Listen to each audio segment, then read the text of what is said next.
Hi guys, Arthur here from Homeowner DIY. Guys, this is your quick tip of the week. So this is a two-handle tub valve.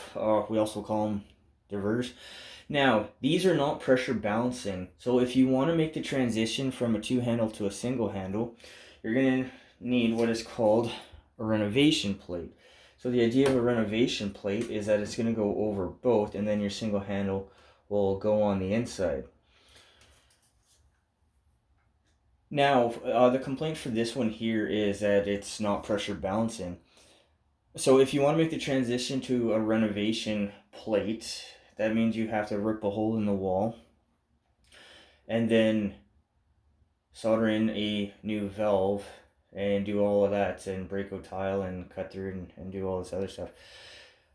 Guys, check out the end screen. I am doing a inline pressure balancing valve for this tub, so I'm going to be able to leave this two handle in. It's just cheaper and faster to do it that way opposed to a single handle tub valve.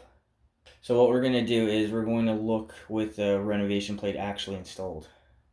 Alright guys, so this is the renovation plate. Roughly where the two outside screws are is where a two handle would have been.